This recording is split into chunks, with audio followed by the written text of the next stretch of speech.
Welcome to another edition of the Ultimate Weigh-In Show.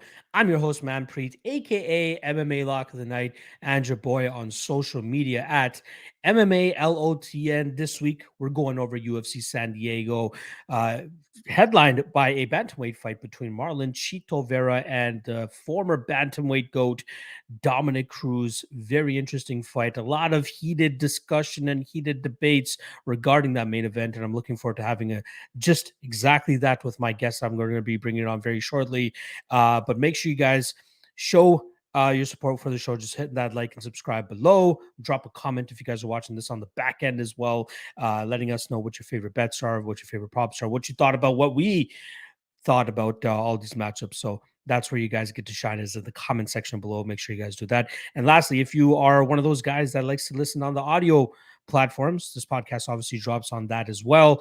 Spotify, iTunes, Stitcher, SoundCloud, all that stuff. You guys can find it all there. So make sure you guys check it out over there as well, in case you guys can't catch the video version of the breakdowns. All right. I am hopping right off the propping you up train over on the All-Star. Broke down the fights from a props perspective with my guy Luke Lamp from Sparring with Reality Betting, as well as Club and Sub Podcast, because Cody is down in Nashville doing some work with the regional show down there, but he will be back next week. And I had about a half an hour for me to go out there, stretch my legs, catch up on the weigh-ins that I missed on while I was doing the live stream, and able to get everything ready and set to go for this podcast I'm about to do with a very special guest, probably one of the sharpest guys we have in the game right now. You guys are in for a treat with my guy. Let's bring him in here. He is one part of the Magic and Andrew podcast. Let me make sure I get the correct order there. We got my guy Andrew Gombas coming into the show here. Andrew, what's going on, my dude? What's up, bro? Good to talk to you as always. How are things? Good, man. Good. It's always a great time to break down fights with you, because we know for a damn sure we got some sharp takes, some insider knowledge as well, considering how big you are within the game now. So I'm very happy that the fans, the viewers, and everybody gets to hear your insights if they haven't already heard it on your own show with Magic that you guys normally do on Wednesdays, if I'm not mistaken, right? Wednesdays or Thursdays. It's usually one of those 2 days, right? Yeah, Wednesday or Thursday, depending on when our schedules match up, because he's halfway across the world, so we got to get on the same schedule. Am I mistaken that like usually when he does the show, it's like fucking 2 or 3 a.m. in the morning or something? Yeah, it's really late or early in the morning, depending on what time, depending on which way you look at it. And it's funny because like the inside joke is that I always want to wrap it up quicker than he does. And he just wants to shoot the shit, eh? He would talk. I swear, if I didn't end the podcast, I think he would talk for like days on end. Hey, I feel that way about to Cody as well too. He likes to be a little bit long winded whenever we do the propping you up show. So, and I'm the guy that has to like cut off a matchup and go on to the next one. Otherwise, we could keep talking for like 4 to 5 hours. Yeah, it's funny because like I like talking fights as much as anyone, but we got to cut it at some point. Exactly. I'm sure most of our viewers wouldn't mind having 4 to 5 hour podcasts, considering how much of a diehard nutcases these guys are. So I truly appreciate that. But hey, we got lives too. You know, I gotta go do some stuff with my cousins after this as well. And that usually is the case whenever we're doing live streams. So we try to keep it as concise and efficient as possible while giving you guys our best breakdowns. And that's what you guys are going to be getting here as well. I quickly want to say before we start the breakdowns, nothing of note from the weigh-ins this morning. You were able to catch them, yes or no? Mm-mm.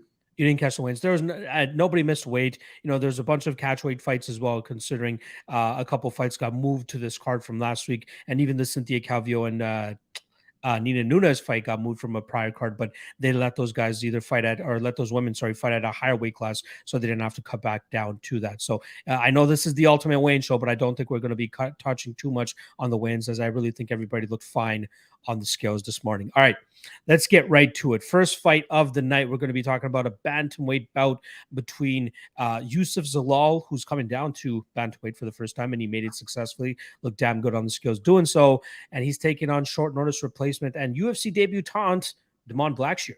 Now, if you guys have been around the MMA game for a while now and have been breaking down your own fights and watching tape, you must have come across Damon Blackshear at some point or another, because he's fought some guys that are recognizable names, right? Chris Moutinho, Alan Cruz, Pat Sabatini, Daddy Sabatello. These are all guys that he's faced on the regional scene. And although he hasn't gotten his hand raised in many of those fights, the guy still shows some solid skill sets. For me, Andrew, this is a fight that I'm just acting is not even on the card because I can't really get a grasp on it myself. You know what I mean? You got the UFC level of experience from the use of Zalal side, but you can't overlook the regional level of competition that Damon Blackshear has been going up against. It's just unfortunate it wasn't going down under the UFC banner per se. Yusuf, I think we'll see him show a decent account of himself at this new weight class. Will likely be able to land some takedowns here, get some control time. The striking is likely in Damon's favor, but I just don't know by how much. His BJJ is not that bad either, as we see obviously a couple rear naked chokes on his victory or on his record as well, which is why I'm so confused about this fight. Like the only spot that kind of calls out to me, and I'm just not ballsy enough to play it, is a chalk on the over 2.5, which is around minus 230. Like I do see this fight going the full 15 minutes. Both guys are quite durable. Both guys are tough to put away. But again, I think it's just a personal thing with me. I don't like playing overs unless it really screams out to me. I think the last time I played an over or something close to an over was Volkanovski versus Holloway. I fully expected that to go the full 25 minutes, and I was right in that claim. I just wish I can continue to have that type of confidence, especially in a spot like this where it seems to be the obvious spot. But in terms of a prediction, I'll go with Zalal. I'll go with Zalal via decision, not with much conviction. What about yourself? Do you have any strong takes on this fight? And ultimately, who do you think ends up taking it? Yeah, I actually do. I like Zalal a lot here. I think Wow. I think him coming down to 135 is a good move for him. If you look at his last 3 fights, he's lost 3 in a row, but he could have got the decision in his last fight against Woodson, who is pretty good, and he's really long. And again, that's at 145. He fought Topuria, who's one of the best prospects in the sport, in my opinion, and he was able to make it 3 rounds. And then he lost to his name's escaping me, the Choi. He lost to Choi. And like those are all big guys. Like he's coming down. He was not a big featherweight. He's coming down to 135 here. I actually do think he's a better striker than Blackshear. I think Blackshear is going to be trying to get takedowns here, but I don't think he's going to have a ton of success. Zalal, a pretty good grappler in his own right. So long story short, I took the minus 110 on Zalal. I think like minus 150, minus 200 is probably more accurate. Yeah, if there were any matchups that you needed to realize that you were probably a little bit small for this weight class, you could do much worse than Sungwoo Choi and Sean fucking Woodson, who normally tower over their opponents. And I think that's what ultimately pushed Yusuf to make this change. You know, luckily for him, the UFC giving him that 4th shot, right? When you're usually on a 3-fight losing streak, you usually end up getting the chopping block in your pink slip. But you know, they probably appreciate him taking short notice spots in this past. Also, obviously taking that Ilya Topuria fight on short notice. It was short notice for Ilya, but you know that opponent switch was completely, you know, from left field, especially knowing what we know now about Ilya Topuria. But yeah, interesting that you are that confident on the Zalal side. Hopefully, you end up going out there and cashing that ticket tomorrow. All right, let's move on to the next fight here. We're going to be talking about one of the fights that got pushed off of last week's card. It was originally taking place at 170 pounds. Now they are fighting at 180 pounds. Both guys looking good on the scale, at least to my eye. Jason Witt going up against Josh Quinlan. In terms of odds, we got chalk on the Quinlan side here at minus 280, plus 235, the return on Jason Witt.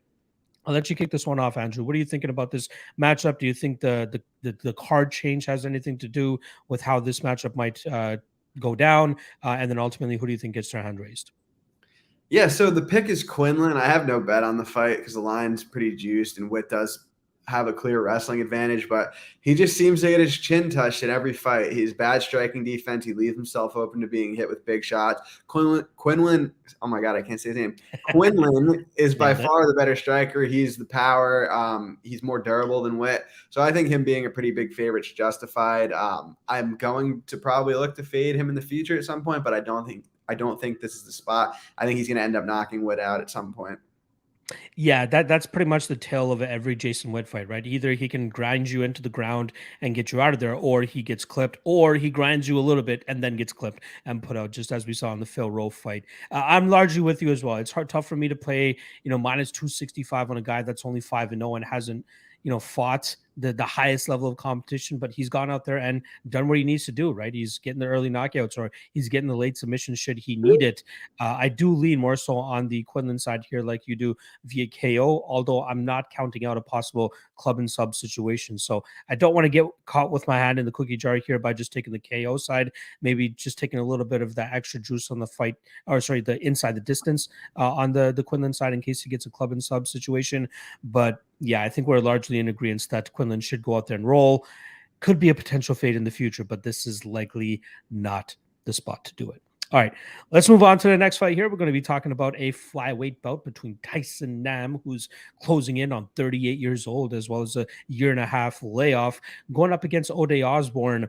In terms of odds, chalk on the Osbourne side, which seems to be the norm nowadays, minus 250 on him, plus 210 the return on Tyson Nam.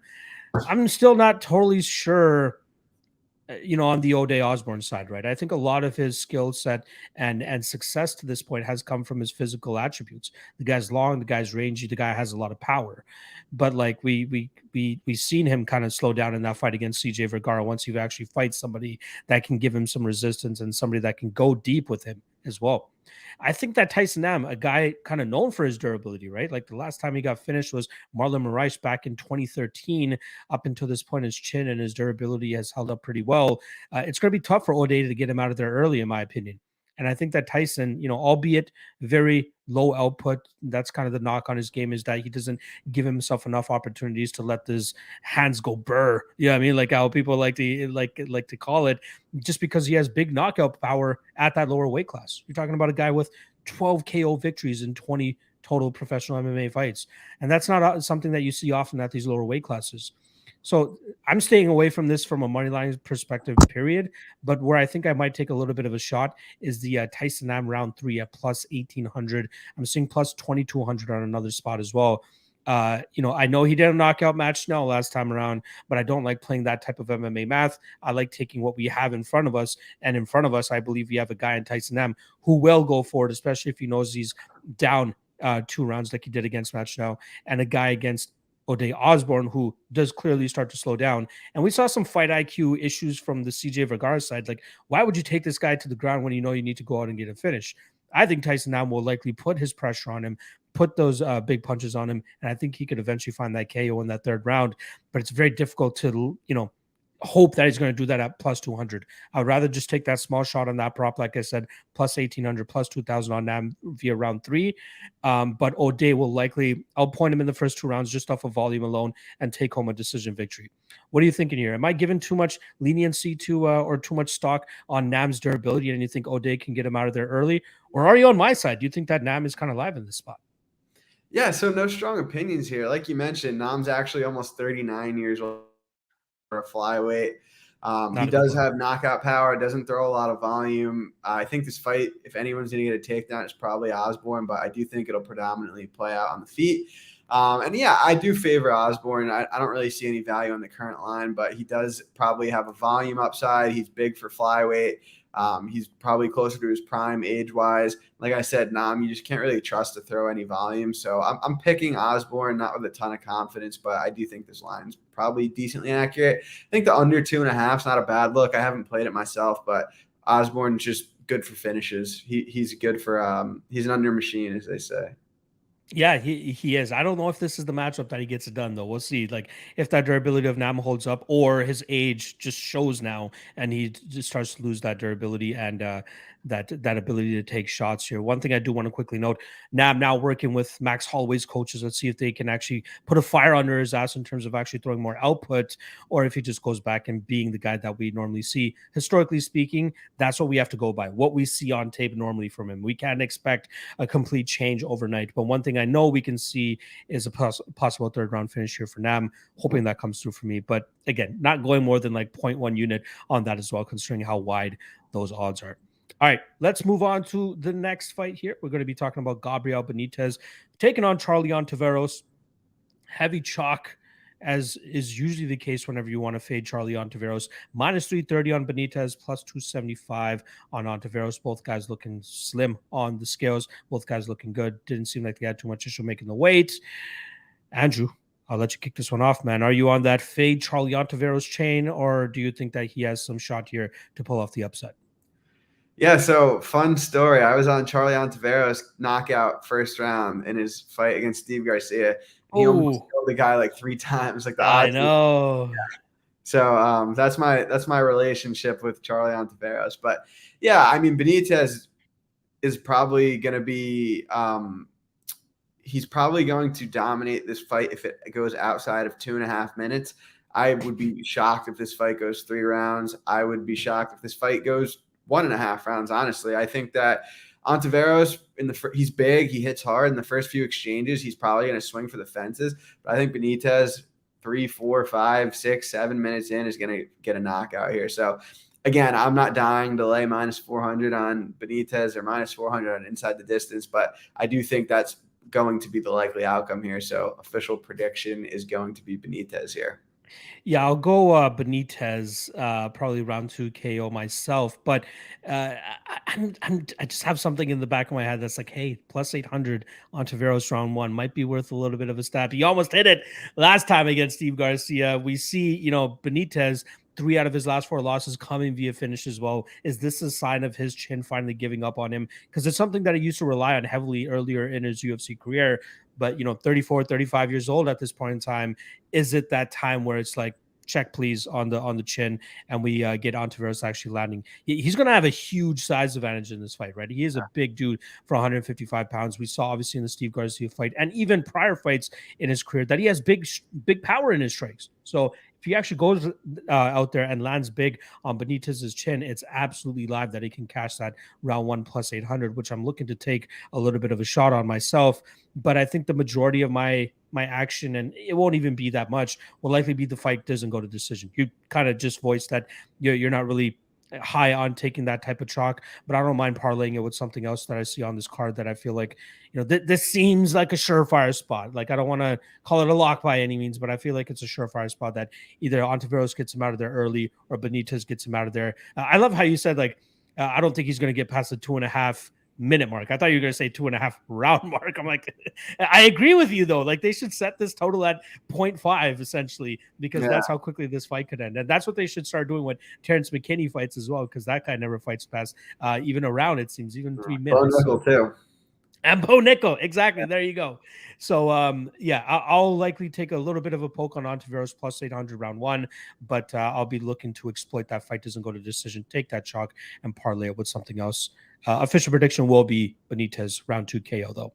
All right, let's move on to the next fight, which is, the other one that I don't really give a fuck about myself, is the Nina Nunes versus Cynthia Calvillo fight. Obviously rescheduled from earlier this year that they were supposed to compete a couple months ago, if I'm not mistaken. But the odds relatively the same. -190 on Cynthia Calvillo, plus 160 the return on Nina Nunes.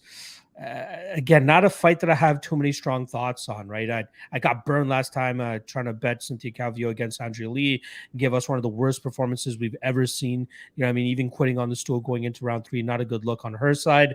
And it's tough for me to go back and fully trust a fighter that has shown that in them, right? Like, I get it. Andrea Lee and Nina Nunes are different fighters to a certain extent, but Nina can make this a tough fight for Cynthia, right? If she's able to keep it upright, she'll likely have a little bit of a striking advantage, not by a whole lot per se, as Cynthia's game is, more so predicated on her grappling and her jiu-jitsu. But I just feel like she doesn't go to it often enough to truly be confident in her in this spot at especially -190.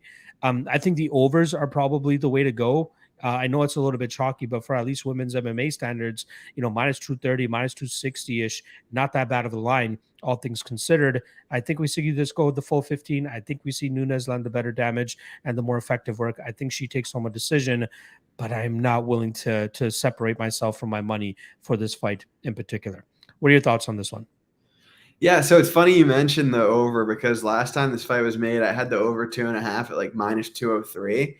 And this time it's like -250. So I'm probably just going to stay away. But yeah, I mean, I'm picking Calvillo to win just because she does have that superior grappling advantage. It's just really hard to trust her at this point in her career. I was on her too against Andrea Lee. It ended up looking terrible. It's one of those things, like if she doesn't get on top, this probably plays out like a 50-50 fight. If she does get on top, and you're holding an answer op ticket, you might as well be ripping it up because Calvillo is really good on top.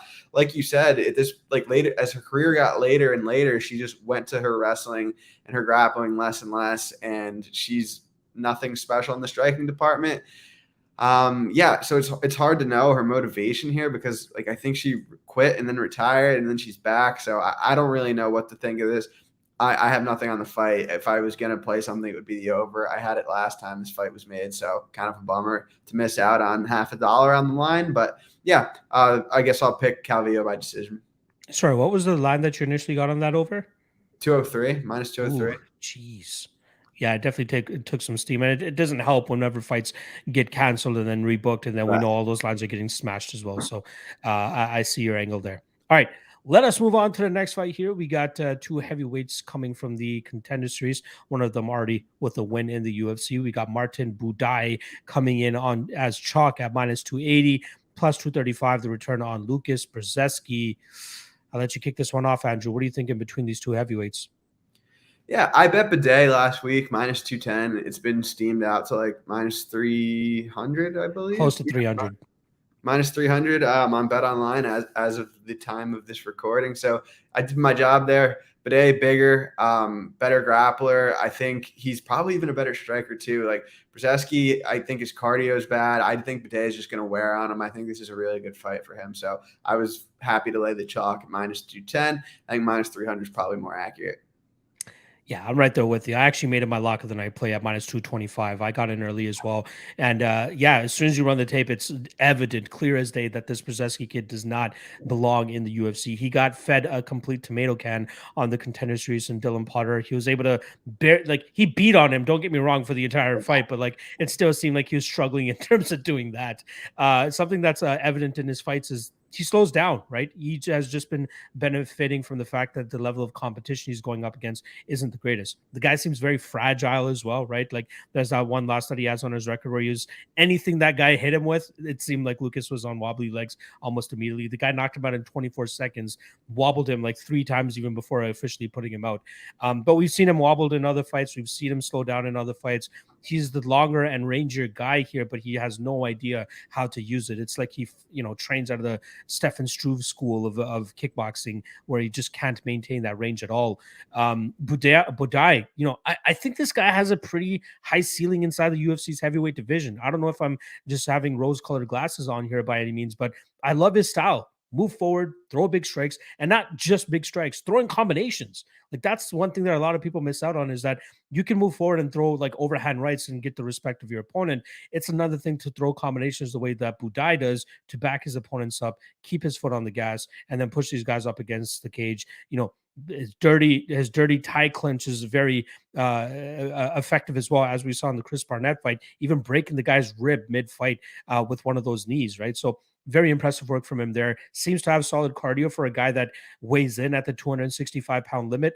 And it's going to be tough to deter this guy. I've seen him eat big shots in the past from, big hitters, and he eats it like lunch and just keeps coming forward and has no issues dealing with these guys. So the only way I see Brzeski winning this fight is like a Hail Mary KO. But even that, I do not think that's live, especially considering the amount of durability I believe Buday has coming into this fight. So yeah, I like Buday, and a prop that I actually just pulled the trigger on before we came out here, plus 550 on FanDuel for him to win in round 2.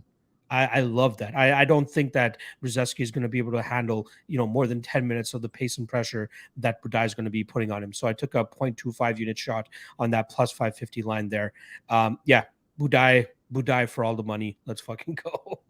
Actually, let me just ask you, the widespread narrative that I've been hearing on a lot of podcasts and people's takes on this fight is that it's just two sloppy heavyweights that likely won't be around in the UFC for a while. But what are your thoughts on Buday's ceiling within the UFC? Do you think he's a legitimate heavyweight? How far do you see he can get?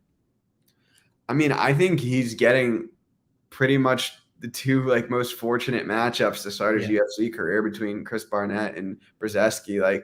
who else could you really put him against that could be a better like tee up than that? So yeah, I mean, I don't disagree. I don't think Buday is ever going to be a top 15 guy or anything like that. I think Brzeski is probably going to be out of the UFC in a year or two, if that. So I don't know. I mean, maybe they'll prove me wrong, but I'm not super high on either guy. I just think particularly this matchup is really good for Buday. Just looking between the top 10 to top 15, Blagoy Ivanov, you think Buday could beat him? No. You don't think he could beat him with the pace and pressure of that? Shamil Abdurrahimov. Funny because they both have the same head, which is hilarious. But continue.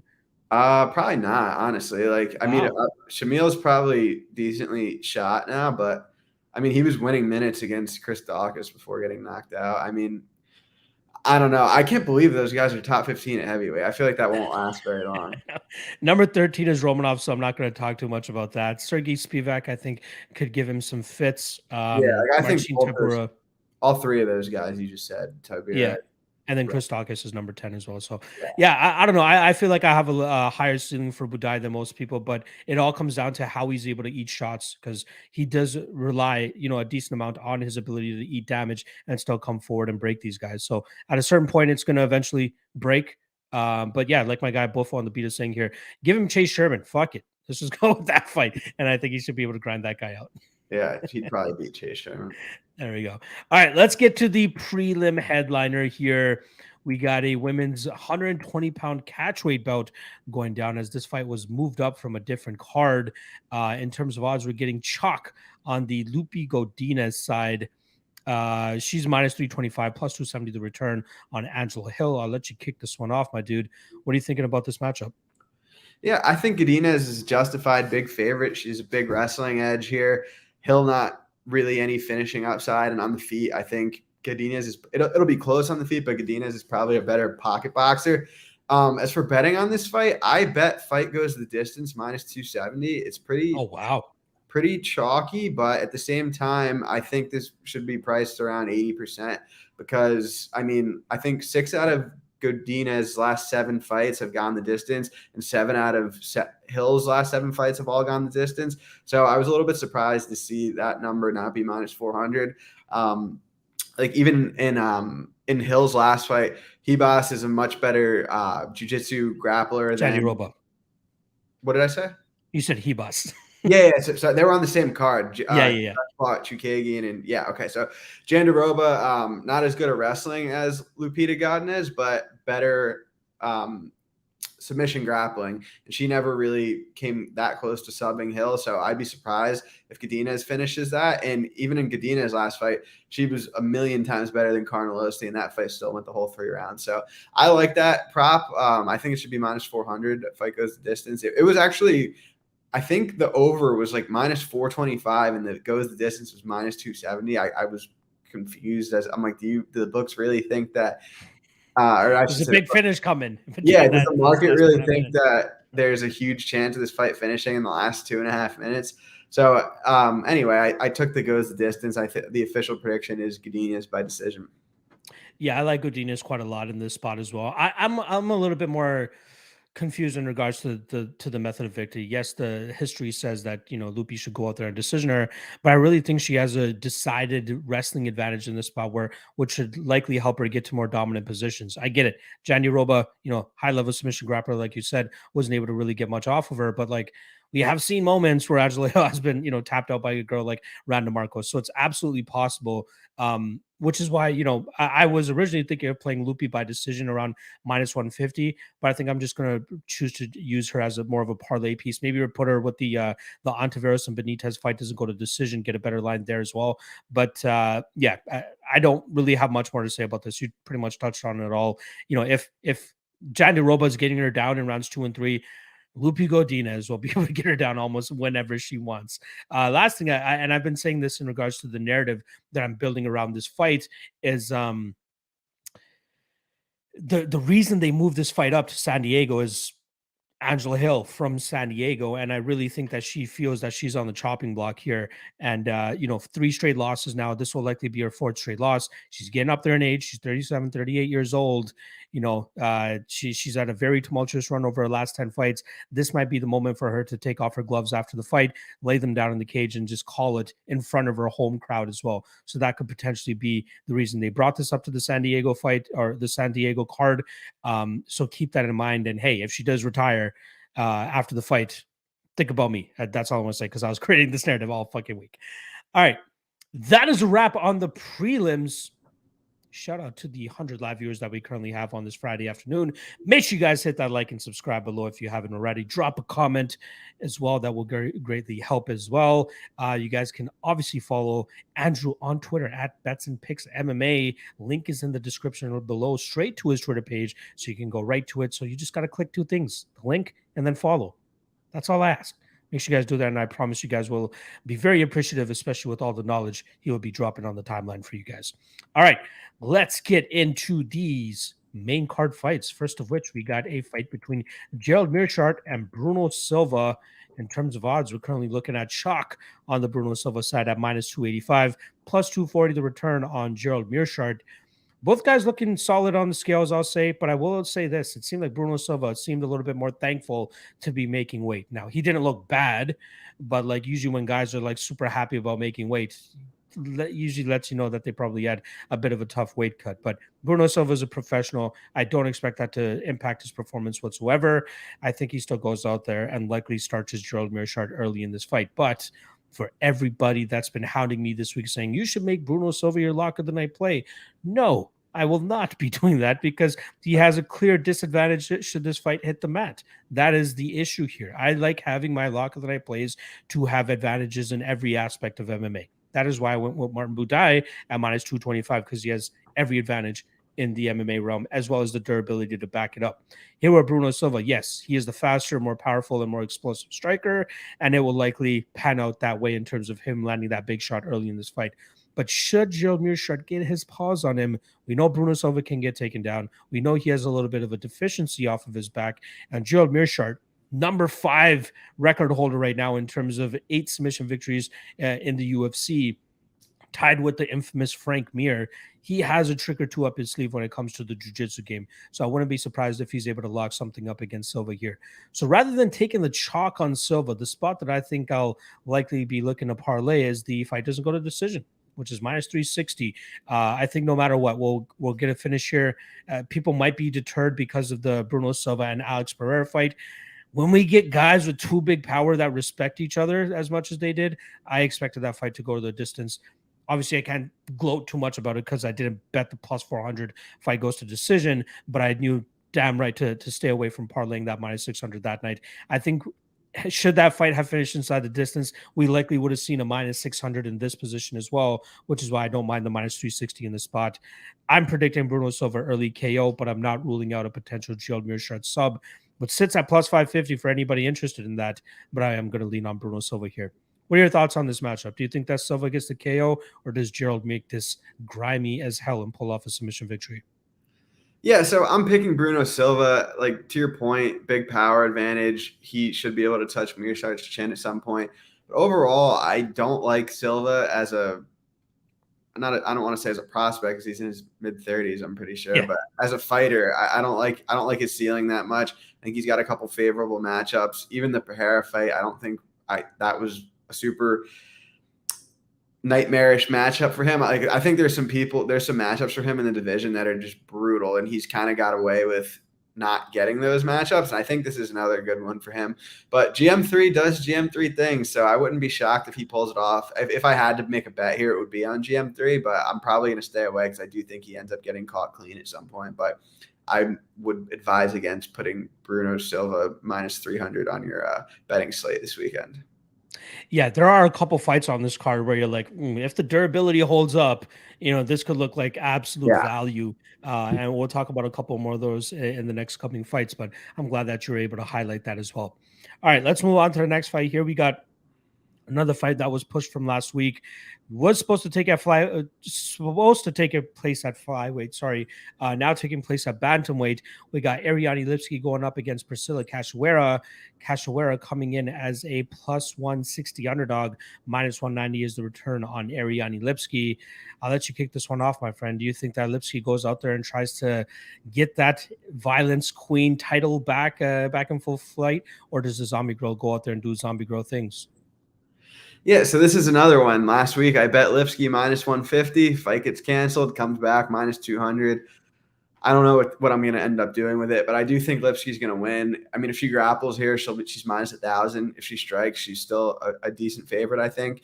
Cachoeira comes forward. She's durable. She has good power for the division, but she's extremely hittable. Her grappling's non-existent, and her striking defense is non-existent. I think this is a good matchup for Lipski, and I'm picking her to win, and we'll see what we're doing with the betting from a betting perspective, because it's so hard for me to lay minus 190 on a fight that I laid minus 150 on a week ago. Yeah, I actually ended up on the opposite side here. I haven't truly been the most impressed by Ariane Lipski's UFC run. Her wins have been, Isabella de Padua, who takes the fight on 24 hours notice. Luana Carolina, just that kerfuffle in the grappling realm and gets that knee bar. And then Mandy Bohm, who we know what we're getting with Mandy Baum nowadays. And then her losses, right? Joanne Calderwood, Molly McCann, Montana De La Rosa. Like, she's just getting beaten by some of these girls. And I truly think that Cachoeira fits in between the wins and losses of Lipski. And to get plus 150 on her, if she can go out there and just fucking do what she does, move forward, throw big strikes, and try to catch the eye of the judges, that might be enough for her to get this judge's decision. It comes down to how Lipski plays it. Like, is she going to go out there and actually look to take this into the grappling realm and try to show her advantage in that spot? I think even if she does, I'm not sure how much success she'll truly have with it. And then in the striking, yes, she's going to be butchering Cachoeira from the outside, but we've seen, Cachoeira fights in a very judge-friendly style by just moving forward and throwing big shots. We saw in the Ji Yoon Kim fight. It is absolutely live to happen in this fight as well, with her landing big strikes moving forward while eating strikes in her own right. So I took a 1 year shot at plus 150 last week. My bookie is still keeping the bet around, so I'm going to continue to keep it for this fight.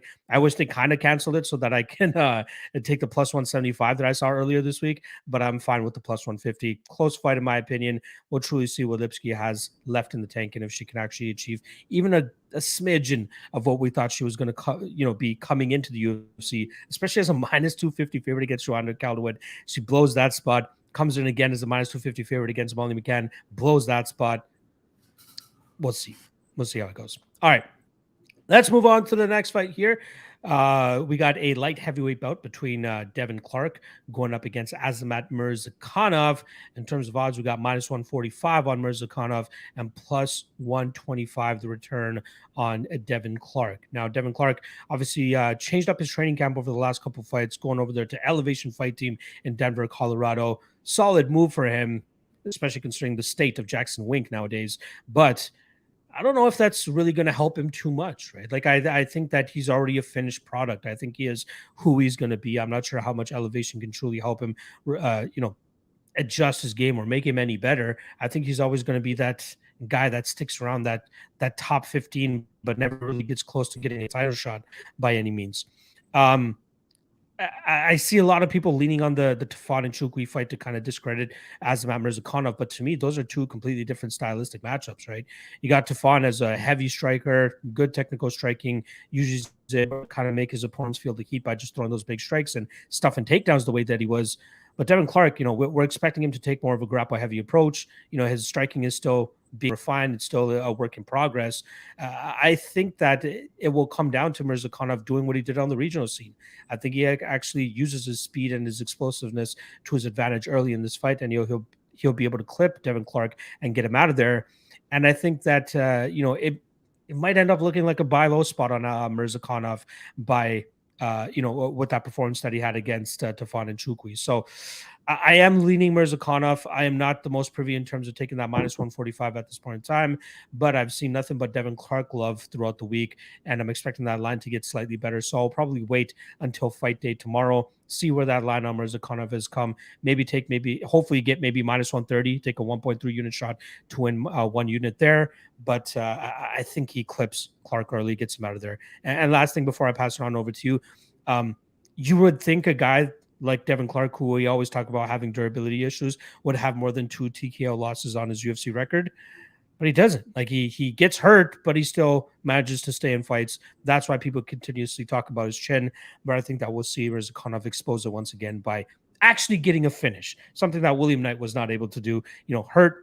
Devin Clark couldn't get him out of there, but we know what thick Willie is all about nowadays. I think Murzakanov has more killer instinct in him to go out there and get that finish. So give me Murzakanov early KO. What about yourself, Andrew? Yeah, I like Devin Clark here. I feel like Murzakanov probably is a way worse gas tank than Clark. He's never really been pushed in the grappling. Clark fought a much better level of competition. Murzakanov kind of ass-pulled his last fight against Nchukwi. He was on his way to losing that fight before kind of a Hail Mary KO. And yeah, I mean, Murzakanov has a nice left hand. He'll probably land it at some point early, and he could KO Devin Clark early. But if he doesn't, I think Devin Clark looks like the clear favorite here. So I bet him for a unit and a half at plus 142. And yeah, I think it should be a pick 'em, maybe even like a slight lean to Clark. So the pick is Clark and the bet is Clark on my end. I like it. I can see the value on the Clark side here, especially with some of the question marks that we have about Azamat. I'm hoping that we see this fight, maybe even go into the second round, so we can get those questions answered about Azamat as well. I will quickly address this. Thomas Kane asking, is Trevor Whitman in his corner? Trevor is not a part of Elevation Fight Team. He has his own gym. The guys that are normally cornering Devin Clark nowadays are guys like Cody Donovan and Vinny Lopez, I believe is the other head coach over there. All right, let's move on to the next fight here. We got a battle between two UFC newcomers in the women's strawweight division. We got Yasmin Hadagui going up against Yasmin Lucindo. I'll let you kick this one off, man. Did you see anything that you liked from these women on tape? And then ultimately, who do you think gets their hand raised in this spot? Yeah, so both these women very young, especially Lucindo. I mean, she's like 20 years old and coming off of a layoff. So I think we can definitely expect to see some improvements on her end here. I bet her at plus 195. I think she should have the grappling edge. If this stays on the feet, I think she's going to lose. But I mean, at plus 200 with this many unknowns, you have two girls who haven't fought anywhere near UFC caliber, both young and making improvements. I like to steer into the variance. I think plus 200 on Lucindo is probably inaccurate. So I bet her. It's not a super passionate take, but I do think she has the grappling upside. And I do think it's a good possibility she's made significant improvements in her time off from the cage. So yeah, I bet Lucindo plus 200 or plus 195. And I think there's still a little bit of value on her now. Yeah, I'm on the back-to-back fights here. We're on the opposite side here. Both me, being chalk boy over here, happy to take the Yaragui side, but I am still waiting on that line to come down a little bit because I have heard a lot of Lucindo love. I have heard a lot of people believing that she'll be able to get this fight to the ground and grind it out, or maybe even find a submission of her own. But I think that the skill set that we see from Yaragui on the feet.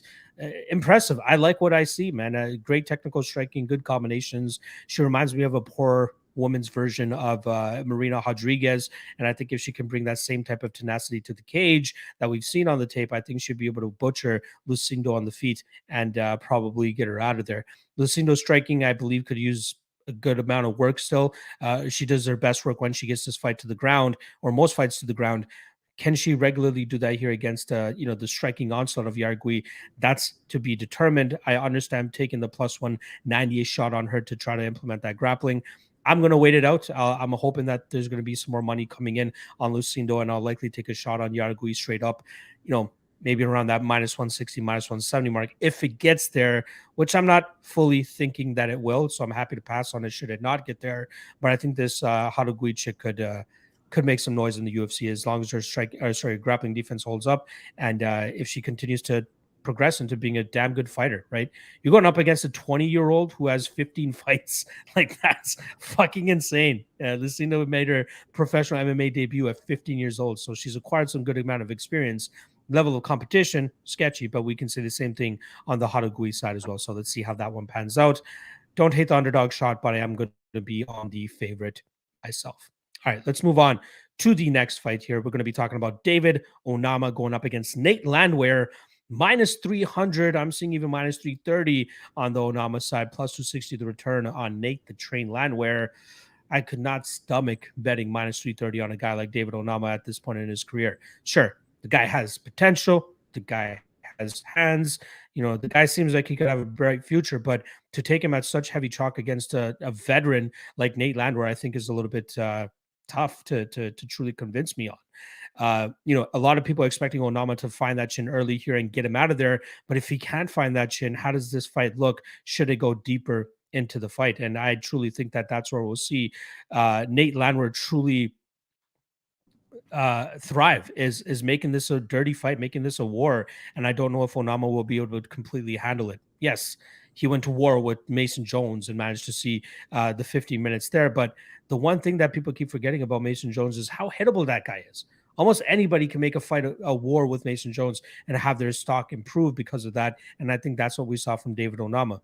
From what I saw from Onama on the regional scene, guy was having, catered matchups to him, whether they were guys that were mid-level or even guys that were just too old to be stepping in there to begin with, fighting for FAC, which is run by his head coach, James Krause, or even the KCFA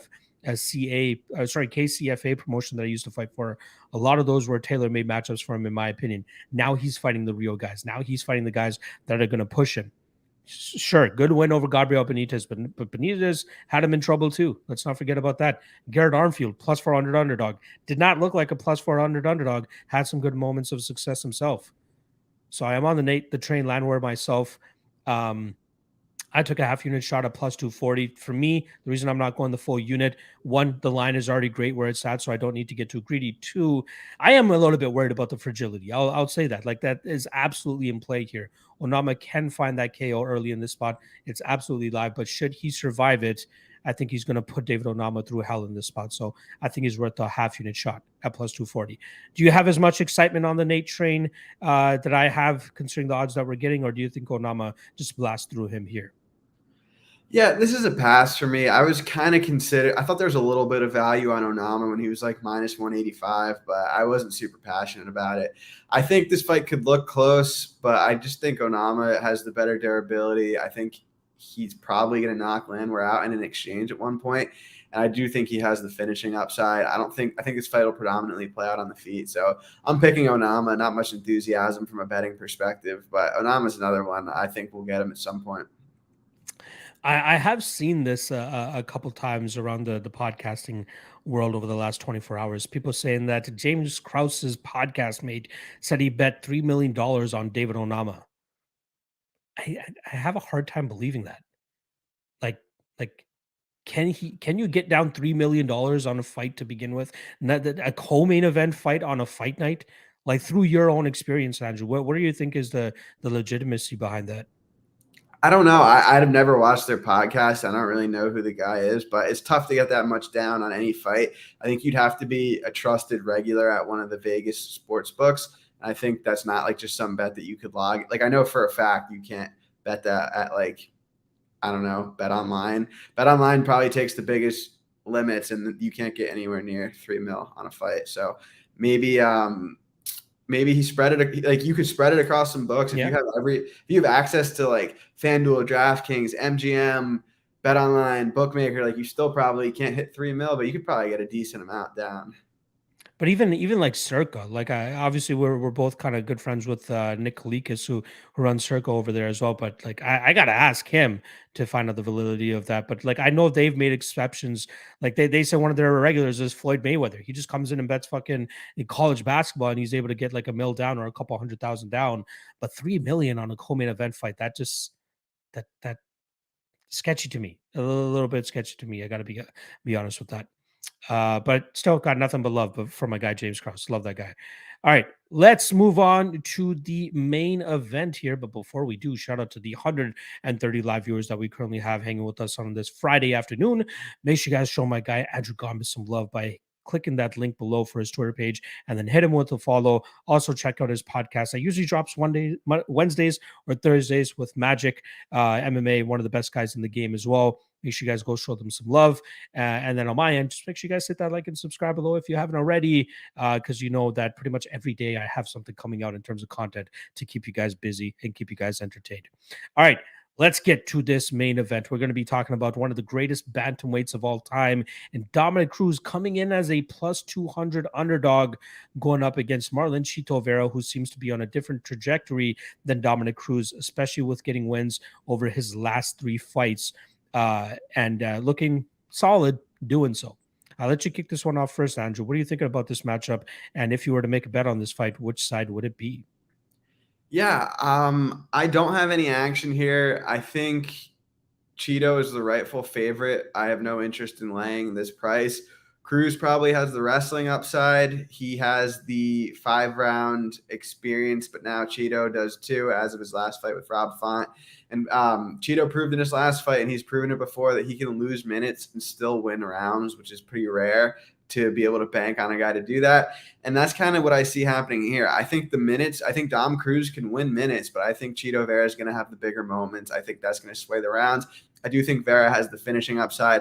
As we know, Cruz has had multiple surgeries. He's getting up there in age, so I am picking Vera to win. But because of the aforementioned grappling edge for Cruz and his ability to win minutes here, I'm completely staying off this fight. I'll be rooting for Cruz because I like him, and he was inspirational to me when I had to try to come back from injury. So let's go, Dom. There we go. Personally, I think he's shown or made a decent account of himself since coming back from all those surgeries, and his last 2 fights going up against a young gun like Casey Kenny, and obviously, you know, surviving that knockdown from Pedro Munoz and coming back in the same round to go back to doing what he does, footwork, movement, getting his output off. So it didn't seem like it phased him too much there. And yeah, sure, there are going to be moments where he slips up and gets hit and all that, but from everything that we've seen, he's able to take it on the chin and keep moving forward and keep going back to his game. You know, losing to Henry Cejudo, no shame in that. Right? I mean, it's fucking Henry Cejudo at the end of the day. Losing to the best version of Cody Garbrandt that we've ever seen grace the octagon, no shame in that either. And even losing to Uriah Faber when he did early in his career, no shame in that. But like, I still need more evidence that Dominic Cruz is truly washed to not take a shot on him here at plus 200, right? I still feel his footwork is there. I still feel his durability is there. His output is there too. And then mix in the possible wrestling success I expect him to have in this fight. He is live to me at plus 200. I got in earlier in the week at plus 180 because I already thought that was a good price. And then I saw the price increase a little bit more, so I added another unit there at plus 200. And then I also added plus 150 on the fight, or sorry, the decision only on Dominic Cruz, right? So if he gets finished, I get a push on that. The only way I will lose 5 units on this fight is if Vera wins via decision, which I don't think is that likely. I think that Dom will be the one winning the minutes here and winning the rounds.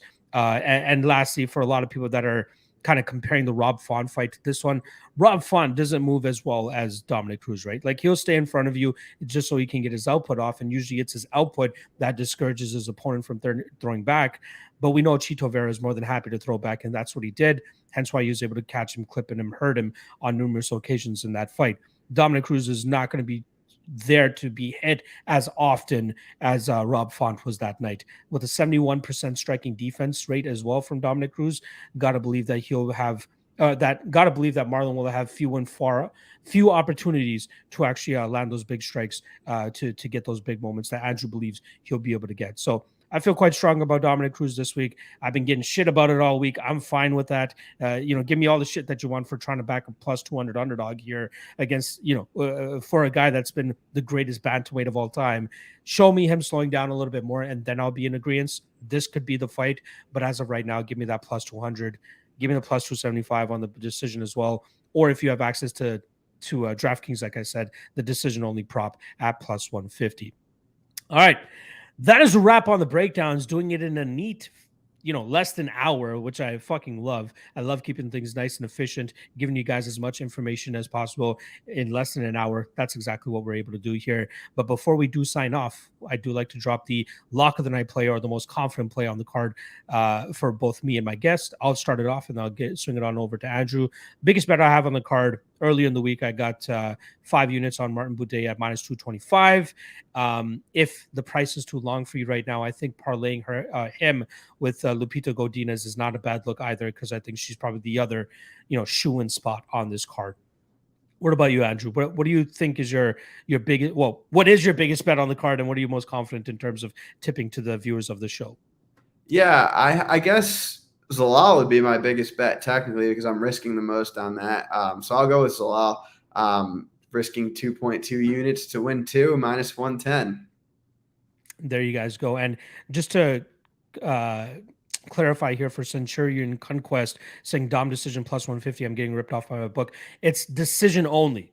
So the only way for me to lose that bet is if Vera wins by decision. If Vera finishes him, that bet is void. I get my money back. It's a push. That's what I mean. Obviously, I know paying plus 150 on Dom by decision would be a stupid thing to do, considering most bookies are holding it at plus 275, but that's what it is. All right, Andrew, appreciate you hopping on the show as always, my friend. I'll give you the platform one last time here for anything you want to plug for people to find you. What do you got? Yeah, thanks for having me, bro. Always fun time talking fights with you. So I appreciate that. My Twitter's at Bets and Picks MMA. I work for CBS Sportsline, so I write articles on there. I do the Early Edge on Saturday mornings. So you can find that on YouTube. That's the Early Edge. And I do a show with Magic, the Magic and Andrew MMA show on either Wednesday or Thursday, depending on how our schedules match up. But we always tweet it out. So appreciate you all tuning in. Don't forget to like and subscribe to this channel. And let's make some money on Saturday. Let's fucking go. Andrew Gombas with the perfect plugs there. I really appreciate it. For you guys, I'll be back tomorrow, 1 p.m. Eastern for the Fight Day live chat. So make sure you guys swing on through for that. Check out my article on the Action Network as well for the co-main event breakdown, not to mention the prop squad that we got going on there. I dropped, I might as well tell you guys, I dropped Martin Buday round 2 plus 400 as my favorite prop for the week. So if you guys want to go out and tail that, you're more than welcome to do so. And yeah, like I said, back tomorrow, 1 p.m. Eastern for the Fight Day live chat. Appreciate every single one of you guys. You guys are the best. Good luck on your bets next tomorrow, and I'll see you guys tomorrow as well. Peace.